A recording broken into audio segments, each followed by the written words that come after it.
Come on. Behavior management in a drama class, I think, is slightly different to your behavior management in a standard classroom, in that you need to embrace the chaos. You've got to accept that there is going to be a lot of noise, and a lot of it is out of your hands, it's out of your control. What is important is that all that noise is being focused towards developing work. So as long as there's work being generated, as long as they are developing and working on a piece of drama or whatever their task is, then I find most levels of noise completely acceptable. This is set in Uganda, in Africa, and some people can do a very good African accent. Any lesson, or especially a drama lesson, which is a practical lesson, needs a very rigid structure. Well, more of a routine than a structure, which means that they come in and they know what to do and what's expected of them. With my lessons, it's always come in, bags down. They'll then sit down in a circle, as they always do, and they will be given a text, whether it's a photograph, a mask, a piece of music, a play script, a poem, and we'll look at the text and get our initial responses to the text. Let's just kind of look for opportunities for performing. We'll then probably use one of our strategies, still image, forum theatre, miming, just to kind of explore that text, kind of get an idea of character and start thinking about different motivations and how we can use this text in a piece of drama. What do you see in that face, in those eyes? Sorrow. You see sorrow. They then get into groups. I would probably assign them groups. Very occasionally, they'll be able to choose their own groups, but those are always the less successful lessons because they want to go with their friends. They will then rehearse, develop their pieces.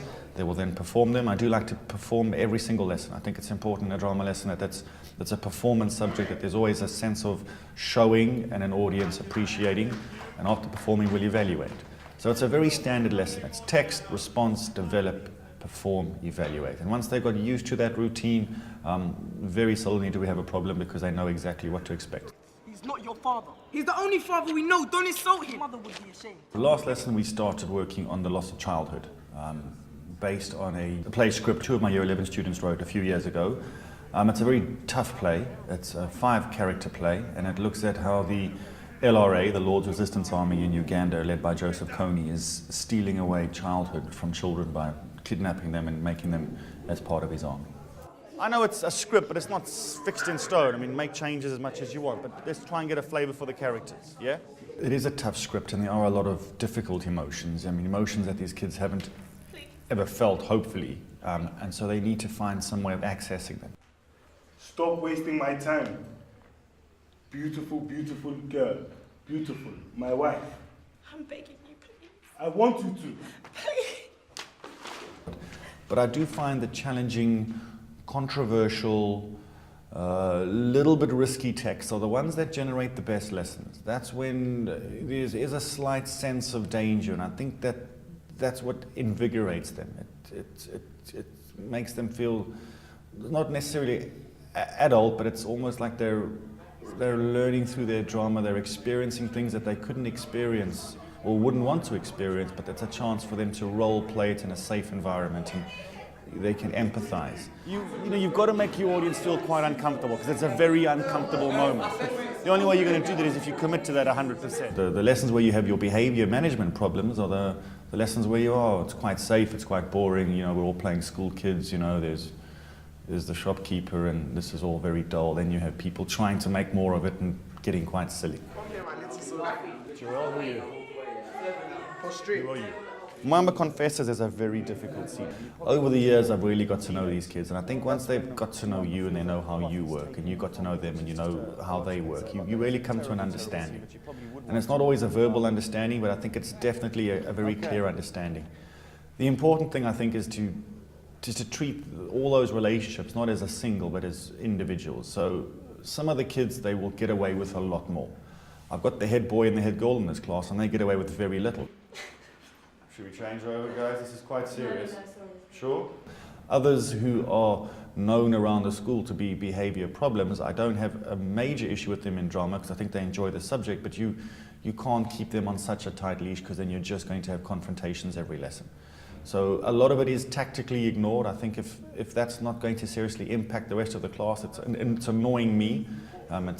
Maybe it's annoying, some people, but it's not having a major effect on the class. That's not worth the confrontation.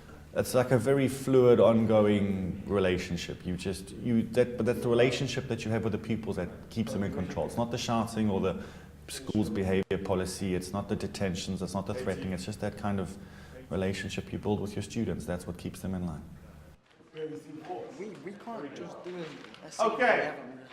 The low-level disruption during the performance is a tricky issue for me. You know, either you're going to ignore it, or you're going to try and deal with it while the performance goes on, but then you kind of, you know, you should be watching that too as a teacher. I mean, I want to see the work they're doing. I don't want to be dealing with pupils, or you're going to stop that performance and now we're going to deal with this low-level disruption issue. So it's a judgment call.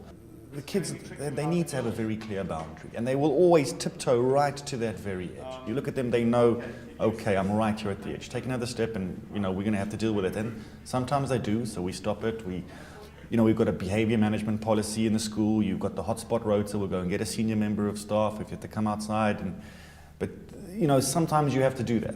It's quite a long boundary, I think, in a drama class. When you can't be rigid in a drama class. You're always going to have the noise. You've got to give them a fair amount of space. But it's very clear. And once they've stepped over that boundary, that's it. Could you please chew gum in the bin and stop chewing the gum, Mark?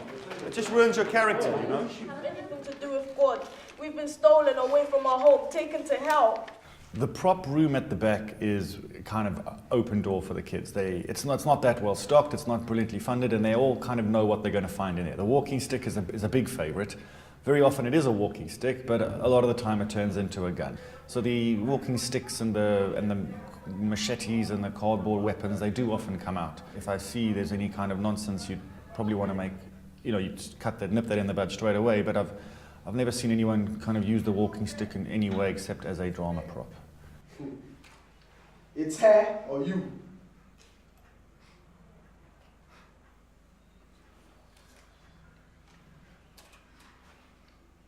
Good boy, good boy.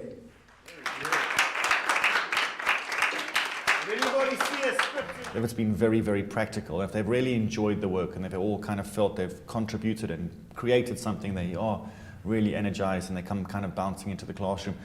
Unfortunately, there's not much you can do about that for the next teacher. You can do a warm down session, but in a single lesson you really are pressed for time, and I think what's more important is everyone gets a chance to perform the work that they've been working on. There's a real buzz about that. You don't know me. You don't know yourself.